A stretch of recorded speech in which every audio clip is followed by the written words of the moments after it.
Uh, First, I want to give an honor to the Almighty Yahawah, to His Son Yahawashi, to the prophets and elders out there preaching and pushing this truth, to the hopeful elect, who's also pushing forth this truth in sincerity,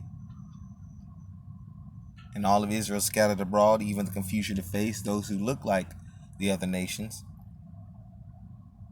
but are of Israel, pertaining to the seed of their forefathers. To everybody, I say shalom. I want this lesson to be about, I'm just trying to unravel some of the lies and the deception and indoctrination that Israel, and what I mean by Israel, blacks, Latinos, Native Americans, Puerto Ricans, Haitians, I'm talking about those to make up those 12 tribes of Israel.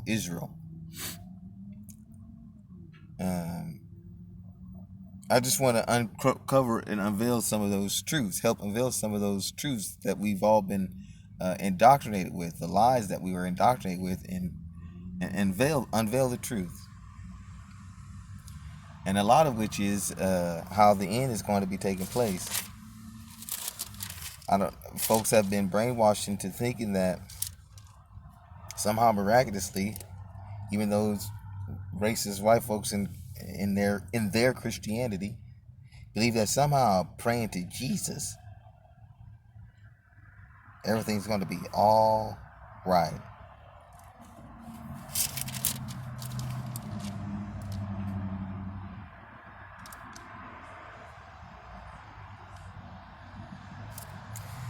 Matthew 13. But he who endures to the end shall be saved. And this gospel of the kingdom will be preached in all the world as a witness to all nations, and the end will come. I'm talking about that Christianity. I'm talking about what I'm trying to bring to you now. About who the damn devil is, the liar, the deceiver, the slanderer, the accuser of brethren. Tell you who Israel is. That's what I'm trying to do. I'm trying to bring out those truths so you won't be thinking that them folks over there, the Gentiles that's taking up the land of Israel, are the actual true chosen people of the Almighty. I'm trying to unveil some of those truths. I'm trying to even unveil how the end's going to go down. I'm over here at 29 now, Matthew 29. Some folks think like, oh no, World War III? No, we won't be here for that. We'll be raptured up. Before it gets bad and all that, before the lot of killing and all that, and it just gets really bad. Oh no, okay, well.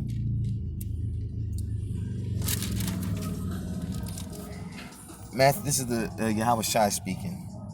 Matthew 24:29. Immediately after the tribulation of those days, the sun will be darkened, and the moon will not give its light. The stars will fall from heaven, and the powers of the heavens will be shaken. Then the sign of the Son of Man will appear in heaven. And then all the tribes of the earth will mourn, and they will see the Son of Man coming on the clouds of heaven with power and great glory. And he will send his angels with a great sound of a trumpet, and they will gather together the elect from the four winds, from one end of heaven to the other. Okay? So that's even saying that even after, immediately after the tribulation, after all this and all that, and earth shaking, and this place is utterly destroyed. That is the world. Esau's kingdom has got to come down.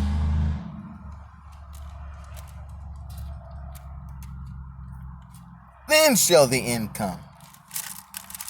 I mean, we ain't saved from nothing yet. Our redemption is coming to save us. Thessalonians.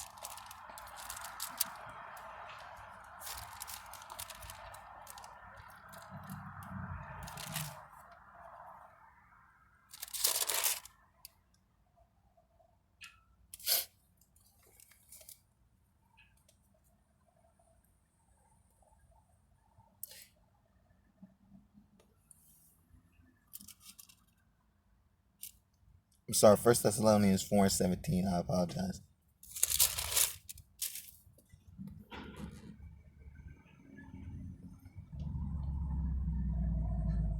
Then we who are alive and remain. I read took there in Matthew. He said, "Those that 13, those that endure till the end." What are you going to be enduring the end until? When you're enduring something, it's strife, it's agony, it's pain. You're enduring it. You're pushing through it. There's some friction there. There's some pushback. There's some oppression. And then here in 1 Thessalonians it says, then he who are alive and remain shall be caught up together with them. There goes that kills the whole rapture doctrine. Oh no, before it gets bad, and we're going to be raptured up, and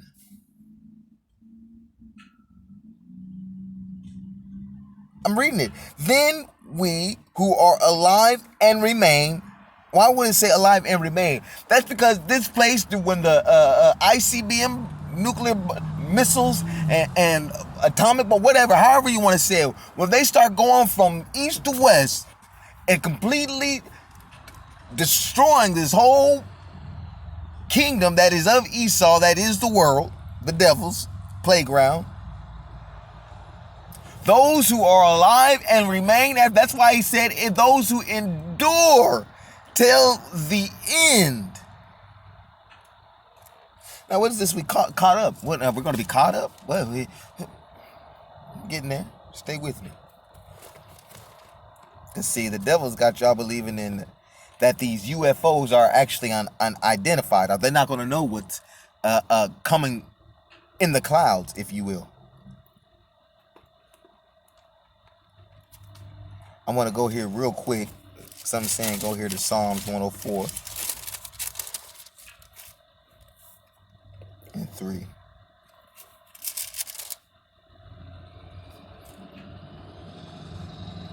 He lays the beams of his upper chambers in the waters. Now, mind you, these are the prophets of old describing the best they could at that time, seeing things that they normally don't see, flying object, if you will. He lays the beams of his upper chambers in the waters, who makes the clouds his chariot. A chariot means of transportation, vehicle, moving, okay? But he makes the cloud, so this is describing flight in a sense, a moving vehicle, a flying vehicle in the air, okay? It even goes a step further, who says, who walks on the wings of the wind. It's describing flight.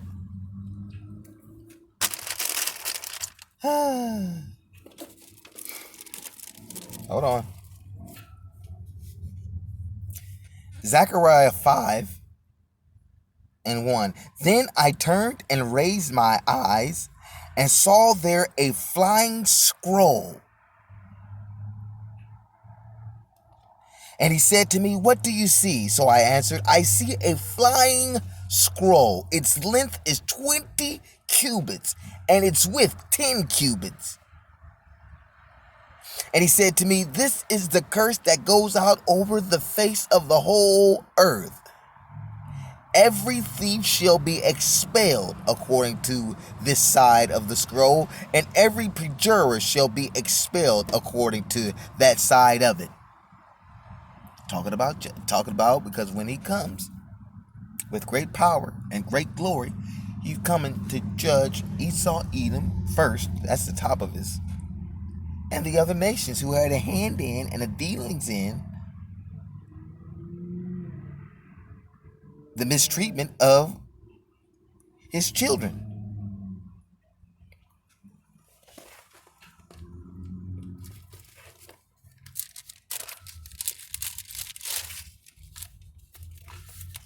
I'm going over to Isaiah 45. Something else is saying go there.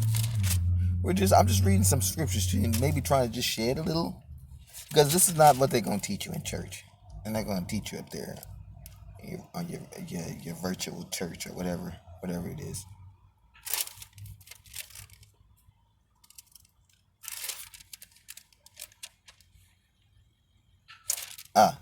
This is one I wanted. Here it is. I'm sorry. Go with me to Acts. That's what I wanted. I apologize. That probably like, I also want you to get it together, man. We with you, but mind you, I'm using my grandmother's Bible. It is falling apart.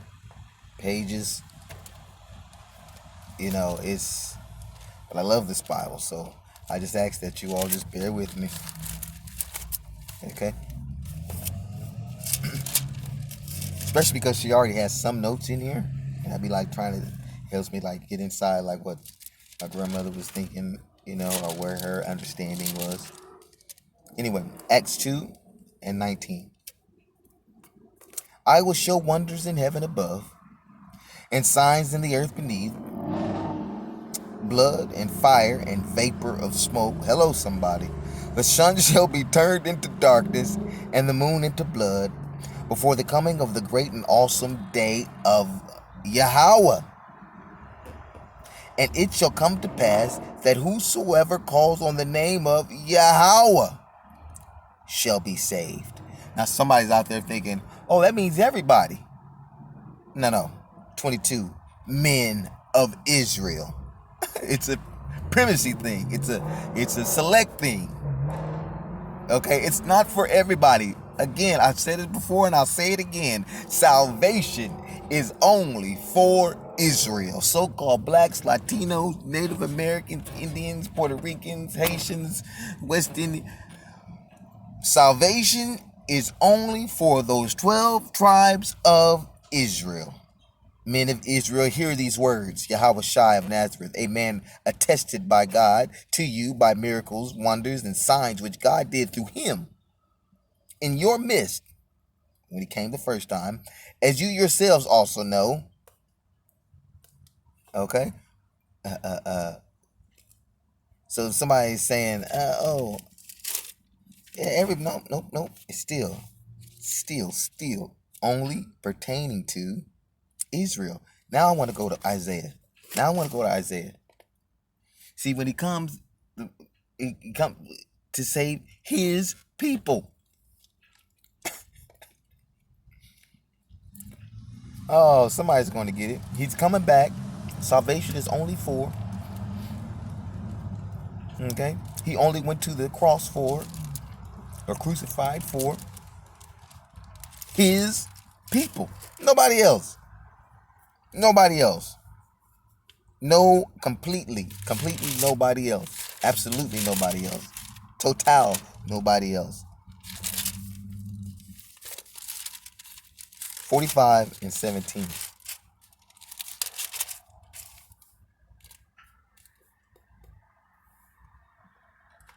But Israel shall be saved by Yahawah with an everlasting salvation. You shall not be ashamed or disgraced forever and ever. Okay? Let me get this one right here.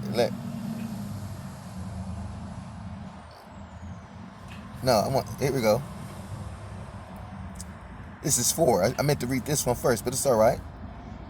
Isaiah 45:4. For Jacob, my servant's sake, and Israel. Remember I was talking about who the elect are? My elect. I have even called you by your name. I have named you, though you have not known me.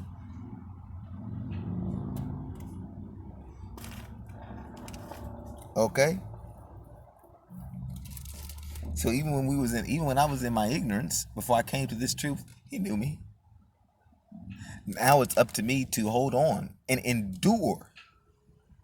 Those who are in this truth, now that you know the truth, now you have to endure till the end. Yeah, we know we see the Esau's, the wicked, the devil's madness going about.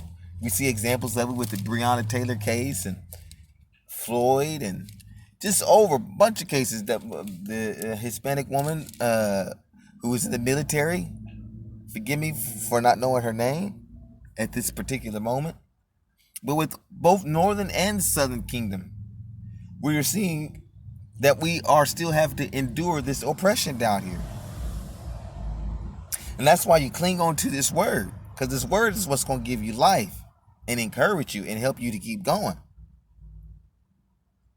So I'm saying read one more. Let me go to 66:15. Some is saying read one more before I get out of here. This is going to be my last one. Isaiah 66. Some is saying read it.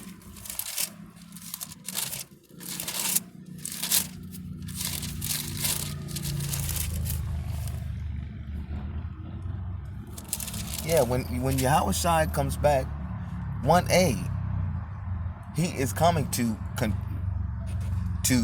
put the nail in the coffin as far as Esau's kingdom completely, because it's already going to be in shambles. It's already going to be in shambles after bombs go off and nuclear missiles, and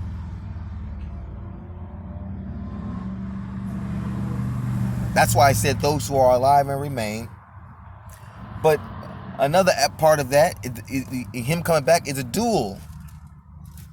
Lay waste to this, and then the elect will be caught up. Those who are still alive and that remain. And then that's, a whole new body, because you won't be able to go there with these bodies. With these, no, you won't be able to even get inside the chariots with these bodies. That's what the book is describing. In the end, in the absolute end, there are going to be some who do not see death. That's why it's those who are alive and remain after the tribulation, and after bombs go off, and after sun get blackened out, and after all. Then all the tribes shall look up. Huh?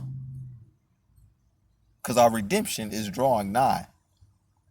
We look towards the hills. Why would we look towards the hills? Because the hills are lifted. Look up. We want to get up out of here. Get up out of this. Let me read this last one and get out of here. For behold, Yahawah will come with fire and with his chariots, Yahawashi will come with his fire and with his chariots like a whirlwind, to render his anger with fury and his rebuke with flames of fire. For by fire and by his sword Yahawah would judge all flesh, and the slain of Yahawah shall be many.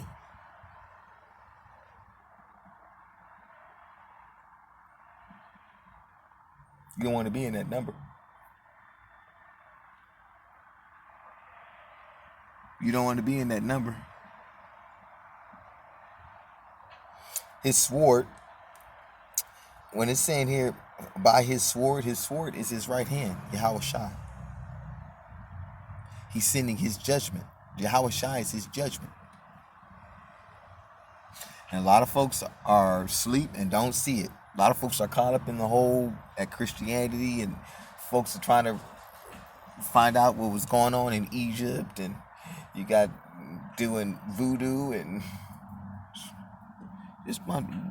just witchcraft and just a bunch of craziness that his children are into and need to come up out of. That's why I say come up out of Babylon. What is Babylon? This whole system, all these little institutes and things that Esau, the devil, Edom, the wicked, the liar, the deceiver, the slanderer, the adversary, who literally goes against the Almighty in all his ways, has set up to turn you away from the Almighty.